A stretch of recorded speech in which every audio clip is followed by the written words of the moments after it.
Naisip mo na ba na baka kasama kita? DSARAH Roy Chowdhury. 4 na buwan na ang nakalipas. Papatayin siya ni Saad. Napaangat ang ulo ko sa boses at nakita ko ang isang grupo ng mga lalaki na tumatakbo patungo sa boxing club. Ito ay magiging napakasaya. Ang matalik kong kaibigan na si Elena, malademonyong ngumiti. Para siyang bastard na yun, sadista. Sino ang nakakakuha ng kasiyahan sa pamamagitan ng pagdudulot ng sakit sa iba? Kung tutuusin, magpinsan sila. Pero kaya ko siyang tiisin, hindi tulad ng walang kwentang narcissistic niyang puwet. Tapos na ako sa kanya at sa mga drama niya. I rolled my eyes and was about to go to the parking lot pero hinawakan ni Elena ang kamay ko, pinipigilan ako sa pag-usad. Ano? Kumunot ang noo ko. Walang paraan na nawawala ang kumukulong tsaa. She stated at muntik na akong hilahin papunta sa boxing club. Don't get me wrong, I love tea and chismis but chismis which includes him just don't fascinate me. Ang kanyang pag-iral ay tulad ng pagtuklas ng organic chemistry. Parehong sip-sip, hindi ko maintindihan kung bakit kailangang nasa campus ko siya. Mayroong ilang mga campus ng Central High, Northern High, Southern High at marami pa ngunit ang lahat ng mga asshole ay dapat na dito lamang. Pagod ako Elena, at pati si Daddy ay bibisitahin ako ngayon kaya kailangan kong bumalik sa aking apartment. Sinubukan kong mga tuwiran pero patuloy niya akong hinihila. Alam kong sabay tayong pupunta pero pagkatapos nito, sabi niya at binuksan ang pinto ng boxing room. Pagkapasok namin ay sinalubong kami ng dilim, at bigla akong nakaramdam ng pagkabalisa. Hindi dahil sa dilim kundi dahil sa negatibong enerhiya na nasa loob ng kadiliman, nagsimula itong gumapang sa aking dibdib. SAAAADDDD, sa AAADDDD. May narinig akong pamilyar at hindi pamilyar na boses na sumisigaw. Sinubukan kong tingnan kung ano ang nangyayari ngunit isang malaking grupo ng mga estudyante ang nagbabantay sa arena ng boxing gamit ang kanilang mga katawan at ako na nakatayo na may taas na 5, 4 na ay wala akong makitang tae. Hoy, lumipat ka! Itinulak ni Elena ang mga lalaki at gumalaw sila na nagbibigay sa amin ng puwang para magpatuloy. Sa sandaling gumalaw ang huling tao at nakita ko ang imahe ay halos mapang-anga ako. Oo halos. Nakahiga si Daniel sa sahig at tinitigan ang bastard na nakatayo sa harapan niya. May lumalabas na dugo sa kanyang bibig at may pasa ang gilid ng kanyang kaliwang mata. I followed his glare and my eyes stopped at the tall figure standing unbothered by his glare. Pulang-pula ang mga mata niya, galit siya, kita ko iyon. May hiwas sa gilid ng labi niya at may lumabas na dugo mula rito. May pasa ang gilid ng mukha niya. I looked up at his eyes and found him already looking at me. O tingnan mo kung sino ang nandito. Nakangiting tumingin sa akin si Daniel at bumangon sa sahig. Nilinis niya ang dugo sa kanyang labi at lumapit sa boxing ring. Hello baby girl, tingnan mo ang ginawa ng maliit mong kaaway. Sabi niya na pinakita ang mga pasa at sugat niya. Halika, halikan mo ito ng mabuti, ngumiti siya at biglang tumahimik ang buong kwarto. May pumunta at kumuha sa akin ng popcorn, sigaw ni Elena na bumasag sa katahimikan, at literal na lumabas ang kanyang mga fanboys para kainan ito. Papatayin kita ngayong araw. Hinawakan ni Saad ang kwelyo niya at hinayla siya pabalik at sa isang iglap, naghaharutan na sila. Nagsimulang sumigaw ang lahat ng tao sa kanilang mga pangalan. Si Daniel ay hindi bababa kay Saad, silang dalawa ay walang awa, makapangyarihan at nakamamatay. Lagi nilang binibigyan ng isa't isa ng pantay na kompetisyon ngunit ngayon si Saad ay hindi nababahala. Tigilan mo nga ang pagsira sa mga gwapo mong mukha, mga gago, sigaw ni Elena nang magsimulang. Mawala ng kontrol ang sitwasyon. I rolled my eyes at tumalikod para lumabas. Ang boring kasi dito at nangako si Daddy na bibisitahin ako ngayon kaya ayokong malit. Bago pa ako makaalis at mabuksan ang pinto ay bumukas ang pinto mula sa labas at muling tumahimik ang silid. Ang aktwal na Diablo ay nagpasya na pumunta at sabihin hello motherfuckers. Oo tama, pumasok ang Dean. Anong nangyayari dito? Sigaw niya at agad silang napatigil sa paghampas sa isa't isa. Sinama ng tingin ni Saad si Daniel, in return ay nag-smirk lang ito sa kanya. Isa sa mga aktibidad na itinuro ng iyong paaralan, boxing. Sagot ni Daniel na nakatingin sa principal namin na kanina pa nag-aasar. Gusto mo bang manood ng live? This time si Saad naman ang kausap. Kayong dalawa may office ngayon. Mahigpit niyang utos at umalis. All the best boys. Ngumiti ako ng matamis sa kanila at umalis na. Sobrang saya ko. Dahil alam kong rusticated si Saad from Central High ngayon. Magiging ganoon din si Daniel. And just the thought of it made me sad. Well, hindi mo ako masisisi. Siya ay mainit bilang fuck. At hindi na siya makikita muli ay isang pagpapahirap.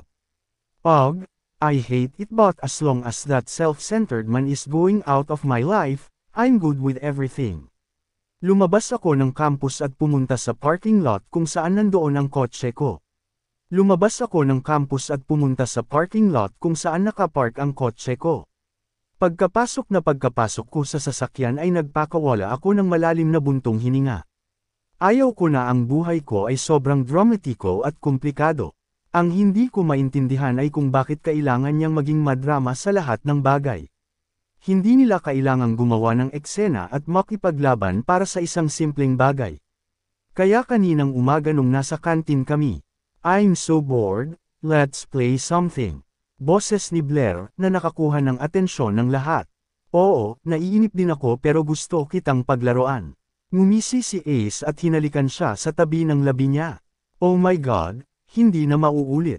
Napatingin sa kanila si Elena at pinaikot ang mga mata. Shut up Blondie, aminin mo lang nagseselos ka, sagot ni Ace at lahat. Shut up Blondie, aminin mo lang nagseselos ka, sagot ni Ace at nagtawanan ng lahat. Selos kanino? Ikaw. Oh hell, I am. You have such a gorgeous girlfriend, of course. I'm jealous of you, Ace, matamis na sagot ni Elena na ikinaikot lang ni Ace ng mata. Tama siya, may laro tayo. Sabi ni Sofia na inilagay ang kanyang phone sa mesa. Katotohanan o mamatay, mungkahi ni Caden. It's truth or dare, Dumbo. Itinama ni Sofia si Caden. May nagsabi ba ng dare? Napamulat ako ng mata nang marinig ko ang boses niya. Ngayon ay lalapit siya at uupo sa tabi ko dahil iyon lang ang bakanting upuan sa table namin. Magtanong tungkol sa screen na ito. Hindi, lumabas ka, sagot ni Daniel nang hindi tumitingin sa kanya. Maliban sa akin siya lang ang nakakausap niya ng ganyan and I love it when someone show him his place. Hindi ka ba masyadong nagsasalita, loser? Sabi niya sabay upo sa upuan sa tabi ko. Ikaw lang ang talo dito, bulong ko. Naramdaman ko ang pagtitig niya sa mukha ko pero hindi ko siya nilingan.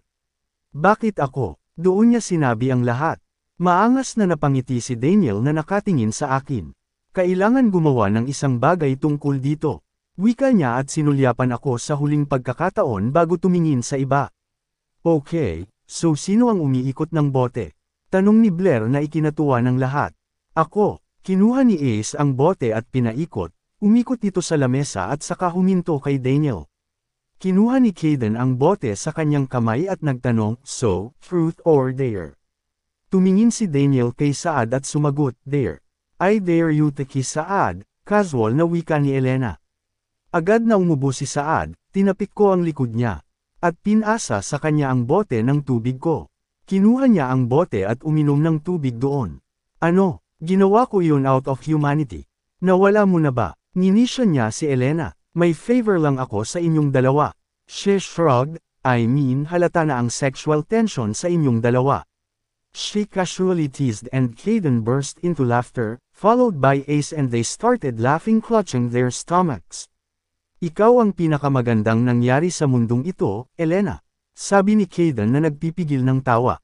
Sabihin mo sa akin ang isang bagay na hindi ko alam.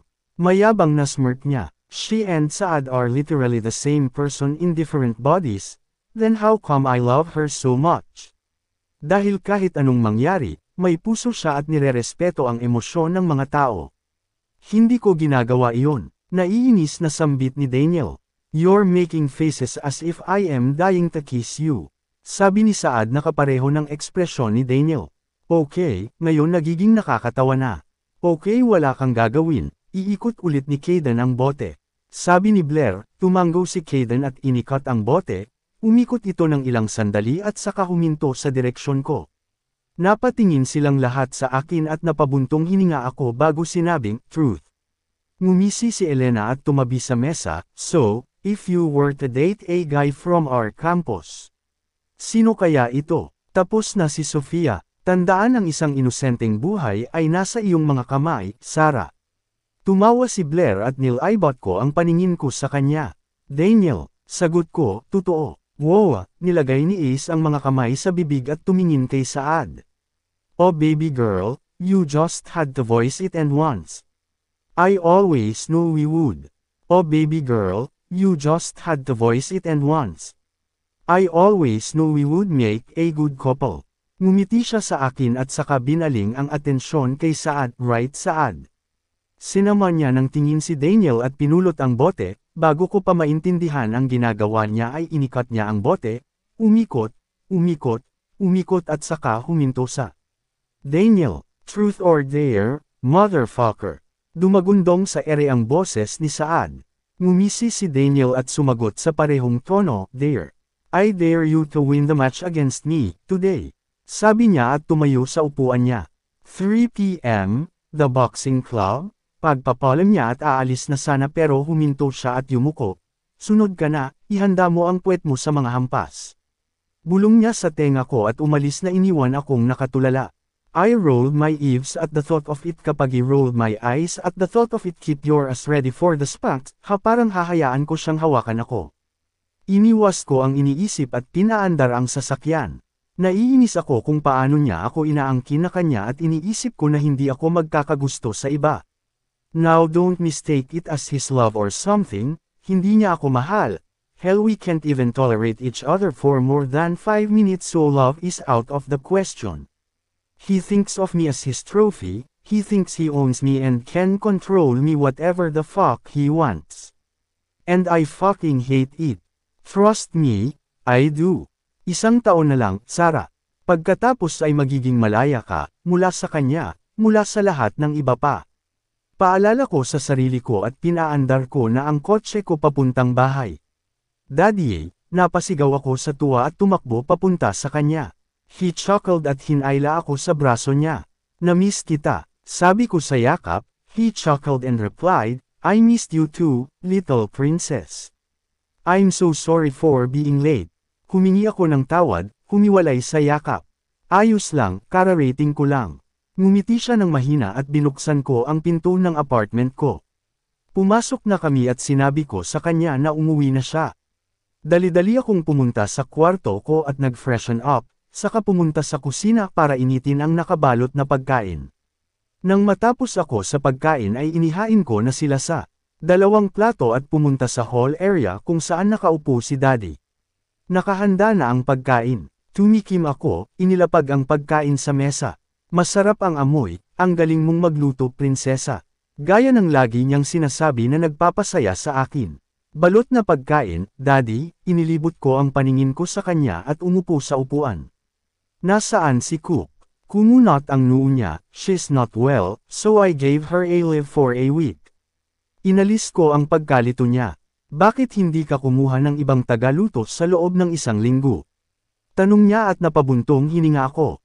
Okay lang, kaya ko naman mag-1 linggo.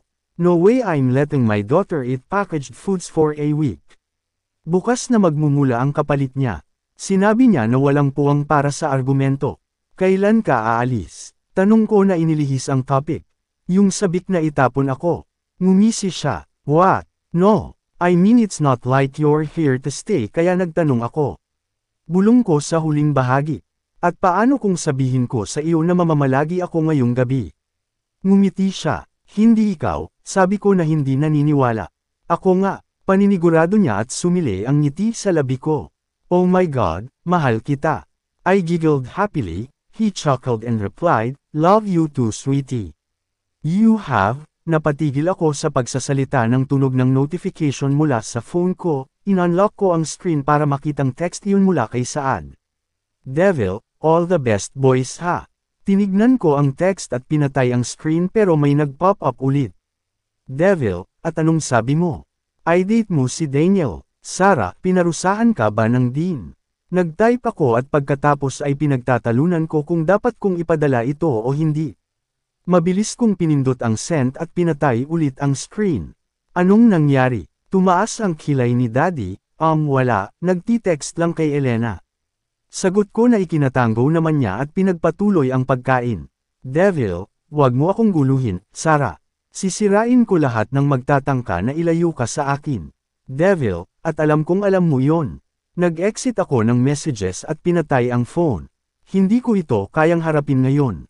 Pagkatapos naming kumain, umupo kami ni Daddy sa couch at nanood ng movies. Nanood kami ng parang 2.5 pelikula at pagkatapos ay tinawag itong gabi. Gusto niyang tapusin ang pelikula pero alam kong pagod siya at kailangan na niyang matulog kaya sinabi kong pagod na ako.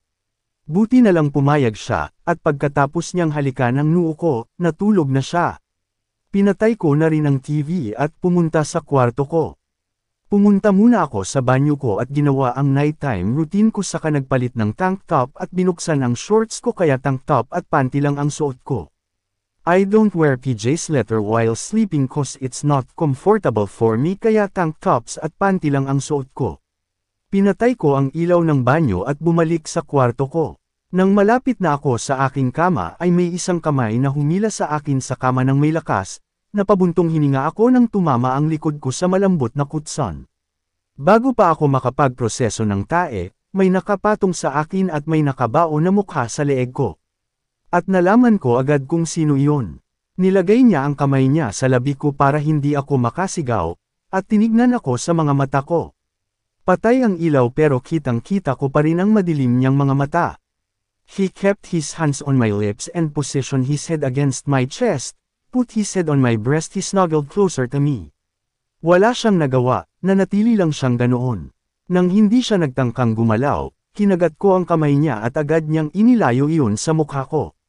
Anong ginagawa mo dito? I hissed at him, hindi naman ako sumigaw dahil literal na nasa kabilang kwarto ang papa ko at kung saan man ay nahuli niya siya sa kwarto ko sa ganitong posisyon kasama ko ay papatayin niya ito ng mabilis. Bonibisita. Ang aking babae, casual niyang sagot. Huminga ako ng malalim at sinubukang pakalmihan ang sarili ko bago nagsalita. Nasa kabilang kwarto ang papa ko, Saad. Siya, nasa kabilang kwarto ang tatay ko, Saad. Papatayin kanya kapag nakita kanya dito. Dapat nag-isip bago gawin ang ginawa mo. Inilapit niya ang mukha niya sa mukha ko at pumikit. At anong ginawa ko ha? Gusto ko si Daniel at hindi mo dapat problemahin iyon. Sagot ko sa parehong tono. Lumapit ang kamay niya sa leeg ko at hinawakan niya ito ng mahigpit. Makinig kang mabuti, Sarah. Huwag mong sirain ang huling dayami ko. Alam ng buong Central High kung sino ang kasama mo, at dapat alam mo rin iyon.